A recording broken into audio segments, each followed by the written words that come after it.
Just a young gun with a quick fuse. I was uptight. What's up, guys? Danny from CV Cycles. Real quick video for today.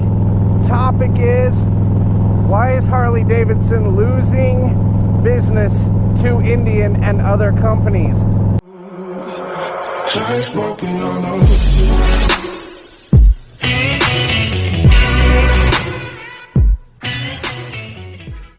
Now, I had a personal experience with this weekend. Cordell and I both, and I want to share with you guys why I think it is as big of a problem as it is. So, we went down to Salt Lake for a training for our other job, and along the way we decided that we were going to stop at the Harley Davidson store that is in Ogden.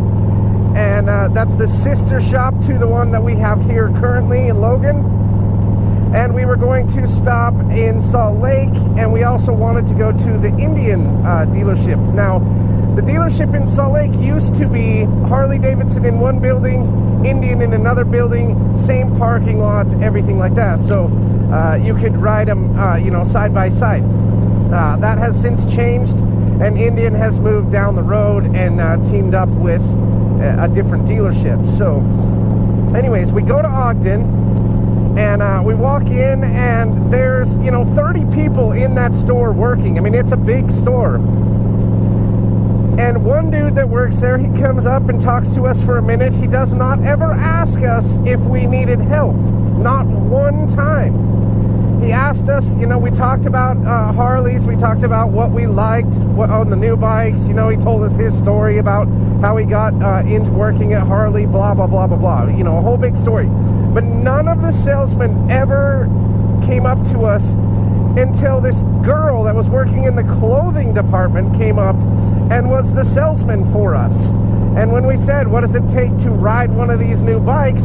She said, oh, I don't know. Let me go get you a salesman. Now, then she went into a salesman's office who had been sitting behind his desk staring at us for the last 20 minutes. And then he finally comes out and says, oh, can I help you guys? Right? Like a stuck-up dick. So, of course, we're like, nah, we're just looking, right? One of their mechanics came through who used to work at Logan, and we had a conversation with him for a little while. And he was far more helpful than any of the salesmen. That's a problem. So then the next day, we go to the Salt Lake dealership, and it is it's about the same size as the Ogden one, maybe a little bit bigger. But as far as bikes go, it's about the same. Nobody in there said jack shit to us about needing help. It was ridiculous. In fact, actually that's not true. One guy did, but we had walked around the entire store by the time he said something. So we'd been in there for quite some time before anybody ever said anything. Now, then we're walking through the parts department, and I was looking at the intercom systems to hook onto your helmet because I would like to get another one. And there was one hanging on the wall, and it said $39.95, and I was like, holy shit, I'm gonna buy this because that's insane.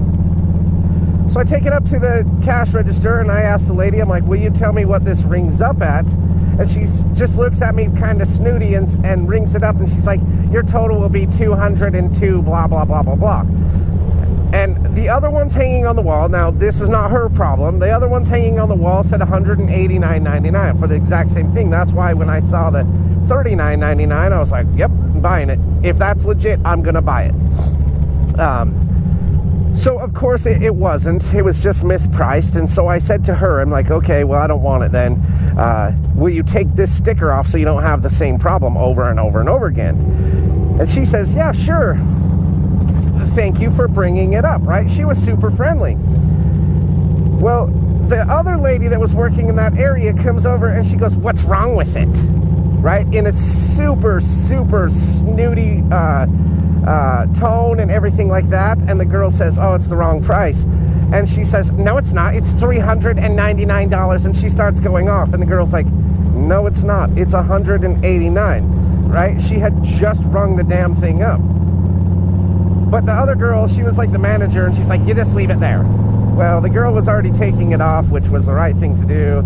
Anyways, so then we go over to the Indian dealership next, right?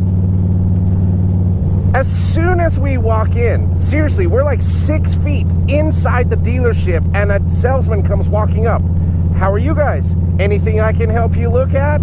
You guys need any help? The most friendly, you know, and when we told him, no, we're just looking around, you know, everything like that, he left us alone for a while. We wandered around, you know, other salesmen were looking at us, but, you know, it was quite obvious we were just wandering around. When it came time for us to start a bike, we asked one of the girls there if we could hear a bike. You know, it was getting close to closing time for them, so it's pretty obvious they weren't going to let us ride one. But we wanted to hear one of the new Indians stock. And so we asked the girl, hey, can we fire one of these up? And she says, yeah, they don't have a key in them. Let me go grab you a salesman. They have the keys. Cool. So this salesman comes walking out, and he's like, yeah, I have no problem. Which one do you want to hear? Absolutely no problem. So we're like, well, any of these baggers, right? We want to hear the big bikes. And he said, okay, I just need to find the VIN number, because we actually keep the keys hanging in the back, you know, just by VIN number. And so we've helped him find the VIN number on the frame, and he's like, give me a second, and walks by, or walks to the back. In the, like, 35 seconds this dude's gone, another salesman comes walking up to us and says, hey, can I help you guys? You needing help? You're waiting on something? And we said, we're just waiting to hear one of these bikes. The guy went to get a key. He's like, oh, this one over here has a key. Takes us over to it, fires it right up. He gives us some gas. He tells us all about the bike. We're giving it gas right there inside the store, in the building, right? We let this bike run for 5 minutes or so, you know, probably not 5 minutes, 3 minutes maybe. He starts telling us all about it, tells us about, you know, everything. I mean, he's like legitimately a true salesman. He is selling this bike like crazy. Young kid too. And he starts telling us about how he loves Harley Davidsons and how he owns a Harley Davidson, and his dream bike was a Street Glide, and blah, blah, blah, blah, blah, right? So this is not like some dude that's just doesn't know the comparison. And, you know, in true salesman fashion, he told us a whole bunch of shit that there's no way in hell is true about the Indian compared to the Harley, but he was trying to sell a bike. Now, here's my thoughts. If two people in Harley Davidson gear, right? We both had Harley Davidson shirts on. We roll into your parking lot on Harley Davidsons. Big Harley Davidsons, right? We're not rolling in there on Sportsters. We roll in on big Harleys. They're obviously a little older. So, you know, for all these salesmen know, it's time for us to upgrade, right? For them to not come over and try to sell us on a bike, not even try to, you know, say, hey, you want to take one of these for a ride, see what you think, you know? I mean, that's what a salesman does. If you're acting interested in a bike, they try to sell you the damn bike. Nothing. Now, our Harley Davidson dealership here is different, and I'm not saying that all Harley Davidson dealerships are that way. We just had that experience at 2 of them in Utah in a day and a half. So, you know, I'm sure that happens all across the country, where the Indian guy, man, he was all about helping us, and had we been there an hour earlier, I'm sure we could have taken those bikes for a ride. It's crazy. Absolutely crazy. Now, our Harley Davidson dealership here, you walk in and Mike will come out and he will talk to you, and man, he has offered to let me ride every single bike in there. He said, yeah, just take it for a ride. Anytime you want to take it for one of these for a ride, you just let me know. He's a great dude. Absolutely great dude. That's the you know, the help that we get here, and that I'm 100% sure after having this experience is not the case around the country. It's not that Harley doesn't have people in their stores either. When we pulled into the Salt Lake dealership, there was like 20 bikes in the parking lot along with a whole bunch of cars. So there's no lack of the people interested, right? There's people in there ordering parts, looking at clothes, looking at bikes. The atmosphere is just the same as it always has been. But if you're looking to sell bikes, you should probably go talk to people if you have a dealership. I don't know, that's just me. It reaffirmed to me the difference in dealerships and how things are handled, and why we want to have, you know, a different type of selling environment when we open our business, because we're not salesmen. I'm not a salesman. Cordell's not a salesman. That's not who we are. We are motorcycle enthusiasts. I want to ride the damn bikes. I'm going to tell you how that bike rides, because guess what? I've rode that bike, and I'll tell you my honest opinion about that bike, good or bad.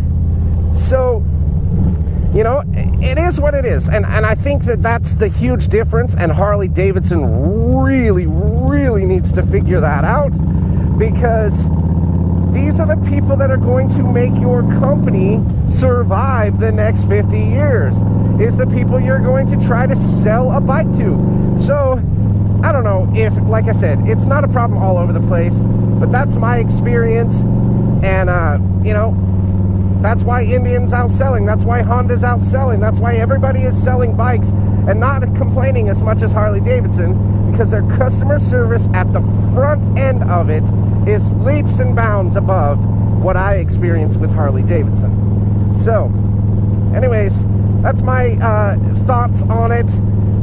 Like I said, that's not the case for every dealership around the country, obviously, but 2 out of 3 in 2 days is pretty bad on Harley's part. So, anyways, I'll make some videos of my thoughts on these Indians that we went and saw, and I'll let you guys know. But until then, keep it on 2 wheels, guys. See ya. Just a young gun with a quick fuse. I was uptight,